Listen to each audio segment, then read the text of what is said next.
Hello YouTube. Jesse Rocks hat ein Video hochgeladen, weil jetzt dürfen alle, die vorab spielen durften, alles zeigen. Wir reagieren auf das Video, weil er hat ja letztens ein Reel hochgeladen, habe ich gesehen, wo er sagt, einfachster Content ist Reaction. Ich hoffe, er nimmt es uns nicht böse, dass wir auf sein Video reagieren, aber ist halt das beste deutschsprachige Video, wo wir uns reinziehen können. Geht 13 Minuten, also rein da. Ein Hallo und herzlich willkommen, Freunde. Ich bin's wieder, euer Jesse. Und das Nachfolgende hatte garantiert keiner auf der Bingo-Liste.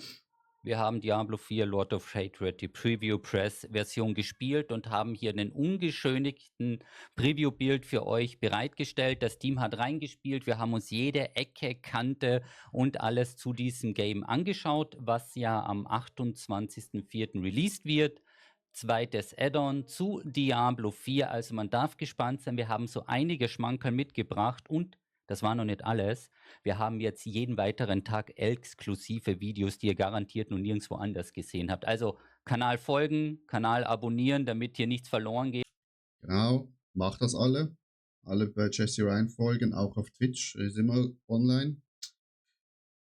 Die besten Sprüche überhaupt. Weil Diablo ist zurück und wir sind zurück. Und es wird auch ein paar kritische Stimmen geben. Das ist keine Lobeshymne. Nur mal das ganz kurz zusammengefasst, aber es ist halt einfach mal ehrlich, wie wir es hier gewohnt sind. Also legen wir los und zwar zuerst mit einem Spannungsbogen. Seine Webseite, ganz neu, Chat, auch immer reingehen, alle Infos sind dort, da werden auch Builds hochgeladen, also wirklich die perfekte Webseite neben vitablo.de, wo ihr euch alle Infos holen könnt für euer Bild. Jetzt noch eine Seite mehr, was wollt ihr noch mehr? So, Spannungsbogen ist vorbei.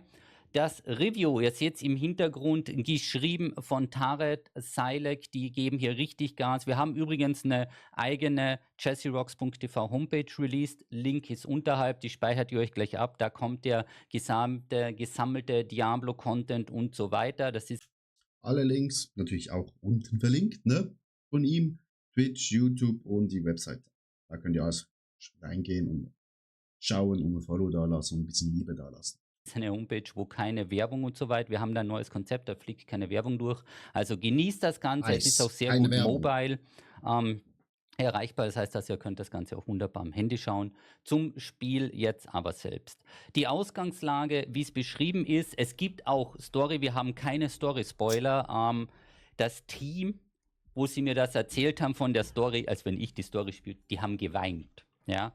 Das sind alles knackige 50-jährige Männer, die haben geweint, weil das ist mit Abstand der beste Diablo 4 Story-Part, den ihr jemals gespielt haben wird. Und das ist generell die beste Diablo-Story, die ihr je gespielt haben wird. Deswegen für die Story-Spieler unter euch, für die Maurice Weber dieser Welt, kauft euch das Add-on nur für den Story-Teil.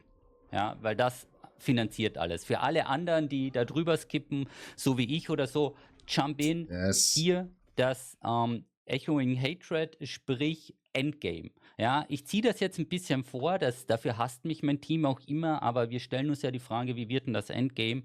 Echoing Hatred, ihr seht hier im Hintergrund live gespielt mit einem Pre-Major von dieser Testphase und hier, wie die Wellen hochgeht. Wir nutzen hier dieses System, was die Umstellung von den neuen Qualstufen ist, was jetzt auch an die Pit gekoppelt ist, was einfach nur mehr oder weniger bedeutet, wie ihr seht, ihr tötet Monster, die herkommen, da seid ihr wirklich im Tunnel. Also da werden einfach Gegner getötet und wenn ihr schnell genug seid mit dem Gegner tötet, schießen daneben die Schwierigkeitsgrade, die Stufen nach oben und zuerst alle 5 Stufen erhöht sich die Qualstufe und später ist es alle 10 Stufen erhöht sich die Qualstufe und zwar einfach so lange, bis euch dann die Luft ausgeht oder beziehungsweise bis ihr entweder tot seid. Das bricht natürlich diesen Arena-Modus, wie ich ihn gerne nenne, bricht das natürlich den Arena-Modus ab oder aber solange bis euch die Gegner überrennen. Also es kommen auch immer wieder Bosse mit rein. Solange dies hier gehalten werden kann, solange kommt ihr weiter. Und dann ist natürlich die wichtigste Frage, was gibt es denn für die Show? Wenn wir da jetzt reinschauen, je länger ihr durchhaltet, also je höher das geht, umso mehr Loot gibt es, wenn man dann die Kiste... Lol, Chat, da gibt's ja richtig viel. Also Goblin, Plunderbeutel, dann natürlich legendäre Uniques. Und ich habe schon ein Video gesehen, da droppen auch Mythics. Also bringt richtig was. Aber es ist auch hier schon wieder in Torn 7 mit einem Preacher, wo schon fertig war. Also ich habe schon bei einer anderen Webseite gesehen, dass T12 gleich Pit 100 ist. Das wäre ein Riesenproblem, weil dann sind wir nach dem ersten Tag schon in T12 gefühlt. Liste aufmacht, man sieht direkt, es gibt Legendaries, es gibt GA-Items, es gibt Uniques und es gibt so diverse Sackeln, ja, so Goblin-Säckchen. Und dort drinnen findet ihr dann die Würfelgeschichten. Und Würfel ist das nächste Stichwort. Lord of Hatred baut sehr stark um den Horror Dream Würfel. Wir hatten da vor kurzem ein Video dazu gemacht, was da alle Rezepte und so weiter ist. Hier sieht man ihn mal im Detail. Klammer auf, den kriegt ihr auch schon während des Story-Parts freigespielt, Klammer zu. Das ist kein Endgame-Feature per se, dass ihr dann erst Zugriff auf den Würfel habt, wenn ihr irgendwie Paragon 100 oder 300 oder so habt, sondern das ist schon während der Story, zieht er mit. Und da habt ihr immer die Möglichkeit, da geht ihr immer hin, macht so ein Item-Check-up, möchte ich was hinzufügen, möchte ich was umrollen und.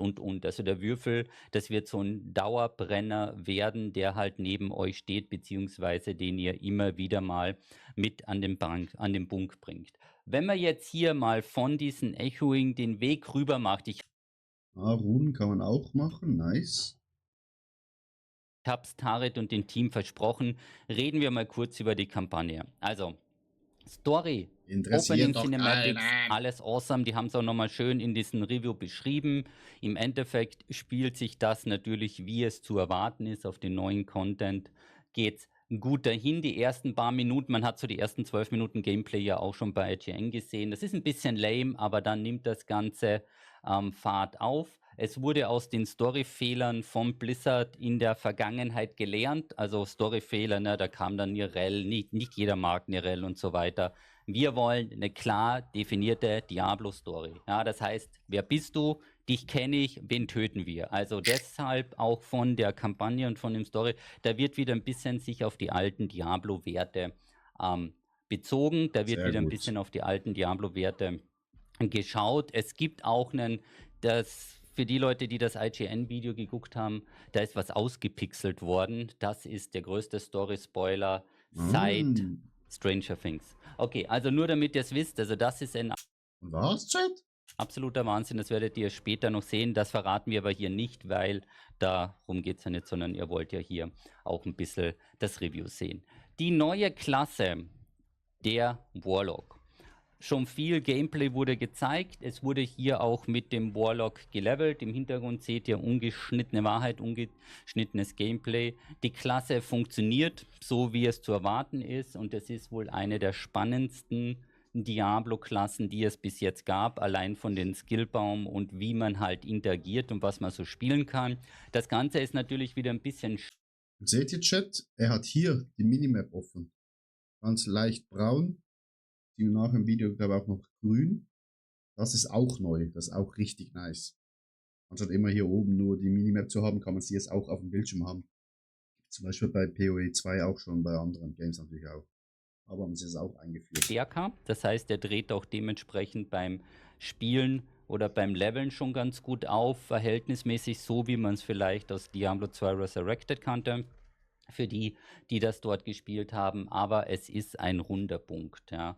Ein runder Punkt, Klammer auf, auch alle anderen Klassen werden um 10 Stufen erhöht. Level 70 ist die neue Maximalstufe in dem Add-on, also in Lord of Hatred, und es gibt komplett neue Talentbäume für jede einzelne Klasse. Eine Doppelklammer, wir gucken mal gerade, wie das ist. Guckt euch das jetzt an. Oh, endlich wird es spannend und nicht einfach nur zack, zack, zack, sondern man kann richtig viele Punkte verteilen, Chat. Aber ich glaube, wir kriegen vielleicht ein Video über die Talentbäume hin. Wenn ihr das haben wollt, schreibt es gerne in die Kommentare. Habe ich schon gemacht. Ich will Druide sehen. Ich will den Druiden sehen, was man da machen kann, Chat. Damit man nicht nur den Fokus auf den Warlock hat, sondern vielleicht haben wir Druidenspieler, vielleicht haben wir Barbarenspieler. Und wenn ihr da ein bisschen die Talentbäume oder mal wissen wollt, wie es denn mit den Klassen weitergeht, kurz in die Kommentare, welche Klasse euch am meisten interessiert. Dann schauen wir, ob wir da noch was realisiert kriegen in den nächsten 48 Stunden. Klammer, Klammer, Klammer, Klammer zu. So, zurück zum Feedback. Also wie gesagt, Warlock von dem Level-Part her über die Kampagne sehr gut zu spielen, alles gut getestet, funktioniert alles einwandfrei. Wenn man jetzt zu den Warplans kommt, jetzt wird es nämlich mal spannend. Die Warplans ist ja im Endeffekt nur eine Playlist von Aktivitäten. Und die Frage ist das überhaupt ein Endgame, wenn man Ja, jetzt eine ja, Playlist von ja, ja. Aktivitäten hat, die dir das alles hintereinander schaltet? Und mein Team meinte Durchrasen. ja. Denn der Loot-Output, der dadurch resultiert, dass du ja im Prinzip jetzt diese Aktivitäten hast und du jumpst vom einen ins nächste, ins nächste, ins nächste, du verlierst die komplette Diablo-Immersion, dieses ganze Open-World-Feeling, das ist alles weg, weil du Seht ihr, hier habt ihr sie jetzt in so dunkelgrün. Das ist nice, die Minimap. springst einfach von einem erschlagenen Monster, wenn das fertig ist, zum nächsten und weiter, da bist du im Tunnel. Das ist eine reine Farm-Aktivität, da geht es darum zu ballern, da wird abgeliefert. Das hat jetzt nichts mehr mit irgendwie Story oder sonstiges zu tun, da wird nirgendwo hingelaufen. Dieser Plan wird gesetzt und dann wird die Playlist mit zweifachen Speed durchgefahren.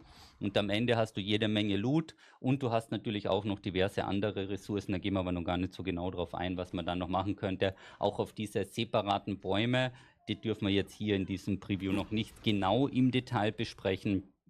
Schade, das hätte ich gerne gewusst, wie eben, wenn man eben den Kampfpfad oder Warpfad oder wie man es immer nennt, macht, kann man eben dann halt die Aufgaben, die man macht, halt bearbeiten, damit man mehr Loot bekommt oder mehr Monster oder keine Ahnung was. Und das würde ich halt auch gern sehen. Das haben sie halt von WoW 2 genommen. Das kann man da auch machen. Ja, aber das hätte ich gerne gesehen. Mal gucken. Da kann man aber oder darf man auf jeden Fall gespannt sein. Also die Warplans, das wird wie gesagt Warplans. nochmal eine ganz, ganz spannende Geschichte. Das Map Overlay hat noch diverse Überraschungsfeatures bekommen. Das heißt also, es gibt noch die Möglichkeit, dass man mit Tastendruck oder mit Tab jetzt Sachen öffnet, wie es halt in ARPGs üblich ist. Man hat jetzt einfach die Sachen, die man aus allen anderen Spielen kennt. Vielleicht auch von der früheren Diablo-Version. Zwinker, Zwinker, Zwinker. Jetzt in die 4 als Quality of Life Feature mal übernommen, damit die Leute es gewohnt sind, Diablo so zu spielen, wie man halt ein Diablo spielt. Viele von diesen MMO-Aspekten und so weiter, die sind dann natürlich ein bisschen auch außen weggerutscht, aber man muss auch dazu sagen, in irgendeine Richtung muss das Ganze jetzt funktionieren. Auch das Thema Loot-Filter. Ja. Den Loot-Filter, da heißt jetzt, warum brauche ich einen Loot-Filter? Ich habe ja Kanais-Würfel, also nicht Kanais-Würfel, sondern den Horror-Dream-Würfel. Aber Was soll das? Wieso Werbung? dramatische Pause war das. Das Du war, brauchst Chat, das war wirklich eine dramatische Pause mit der Werbung dazwischen. diesen Würfel und für diesen Würfel brauchst du mal ein gutes Ausgangsmaterial. Und deswegen kannst du dieses gute Ausgangsmaterial, kannst du dir über den Loot-Filter definieren, was du haben möchtest, also was du suchst. Dann nimmst du das und dann craftest das weiter. Ich denke mal, wir werden diverse Loot-Patterns zur Verfügung stellen, wenn das Ganze live geht. Also das ist ein Arbeitsauftrag fürs Team, damit dann für jede Klasse ein Filter für euch zur Übernahme einfach bereitsteht. Also wenn ihr einen Filter haben wollt, auch ein kurzes Lebenszeichen in die Kommentare. Alles für den Druiden-Chat. Wir brauchen alles, Jesse, für den Druiden. Alles. Ja. Vielleicht macht irgendwer einen Kommentar, Filter und wenn der 100 mal 100 Upvotes kriegt, dann machen wir uns darüber Gedanken, dass wir so für jede Klasse Lootfilter zur Verfügung stellen, damit die Leute jetzt sich hier nicht darüber nachschauen müssen, was ist eine Grundbase, aus welchen Uniques oder welcher Lootpool ist für die Uniques erforderlich und wie sieht es dann aus. Aber prinzipiell, ich bin jetzt ein bisschen abgeschweift, also der Loot-Filter wird dafür eingesetzt, nicht um dann die 3GA-Items anzeigen zu lassen oder so, sondern um in Kombination mit dem Horror-Dream-Würfel effektiv zu machen. Das heißt also, über die Würfelrezepte, da gibt es so ein paar Meta-Rezepte, die einfach jede Klasse brauchen wird, um dann Set-Teile oder so umzurollen, das ist jetzt eine andere Geschichte, aber um dann diverse Items zu craften oder zu verbessern und damit die nicht durchfallen, brauchst du den dementsprechenden Filter. Und du brauchst auch, wie wir es vorhin gesehen haben, dieses Echoing Hatred, also diesen Arena-Modus oder so, um auch dort die jeweiligen Mats zu kriegen. Es ist als Ultra-Rare-Event fokussiert. Diese Echoing Hatreds war aber nicht ganz so rare, was ich jetzt so von meinem Team gehört habe. Also Das Gute ist, auch wenn es ultra rare ist, und wir zusammenspielen im Chat wieder, wenn es einer hat, können noch 3 mitkommen. Wenn es 4 haben, können wir 4 Durchläufe machen und können so absagen. Das Einzige, was ich schon mitbekommen habe, die Warplans, der Vorschritt, dass du nach dem Warplan anpassen kannst oder aufleveln kannst, bekommt nur der Partyführer und die anderen nicht. Das ist halt schwach, sehr schwach. Weil wieso soll ich dann mit einem Freund das machen, wenn er Partyleader ist, wenn ich nichts davon habe, außer vielleicht der Loot. Aber ich will ja auch meinen Warplan quasi weiter leveln und das müssen sie unbedingt fixen. Das ist not good, not good. War wohl nur mit. Guckt euch mal diesen Loot an, Digga. Rare. Also man wird es sehen, was jetzt Ultra Rare bedeutet. Wir haben auch noch ein bisschen die unterschiedlichen Schwierigkeitsgrade getestet. Das greift jetzt mittlerweile sehr gut ineinander. Das Fazit des ganzen Previews ist einfach, für die Leute, die Diablo 3 geliebt haben, die werden jetzt Diablo 4 lieben. Für alle, die auf die große, wundersame Neuorientierung von D4 gewartet haben und auf die Mega-Überraschungen, Klammer auf, außer in der Story, Klammer zu, die werden hier enttäuscht werden. Es ist nach dem Patch und dem 5. Umbau mittlerweile ein solides, abgegradetes und erweitertes Diablo 3. Darf man das in den Previews sagen? Ich sage es einfach mal, weil ich habe eh nicht mehr alle Storypoints. Aber wenn ihr es im Detail, wie gesagt, nochmal nachlesen wollt, klickt gerne unten auf den Link. Da seht ihr das Ganze wie nochmal gegliedert, auch mit diversen Screenshots und merkt euch die Homepage, weil da kommt jetzt in den nächsten Tagen, kommen da noch ein paar Banger. Jetzt bedanke ich mich für die Aufmerksamkeit. Wie gesagt, ich brauche Filter und welchen Klassen, Skillbäume, schreibt das kurz in die Kommentare für einen Überblick, dann schauen wir, dass wir noch schnell was für euch zaubern, damit ihr dann hier am 28. um 0 Uhr gut ins Add-on starten könnt. Es soll wohl wieder Mitternachtsrelease werden. Wir Also Chat, nehmt Urlaub, weil sonst wird's hart. warten noch auf die finale Freigabe. Ich bedanke mich für die Aufmerksamkeit und wünsche euch Danke, jetzt danke. wie immer viel Glück, viel Spaß und bis zum nächsten Mal. Tschüssi. Ja, Chat. Richtig nices Video von Jesse Rocks. Ja, besucht all seine Links, wo ich unten reingehaut habe. Lasst gerne ein Follow da. Auch gerne auf attitwitch.tv auf Twitch, weil wir machen es immer wie immer. Neue Season. Wir zocken zusammen. Alles, was ich nicht brauche, verschenke ich an euch. Und wir sehen uns dann in Diablo am 28. spätestens. Ciao, ciao.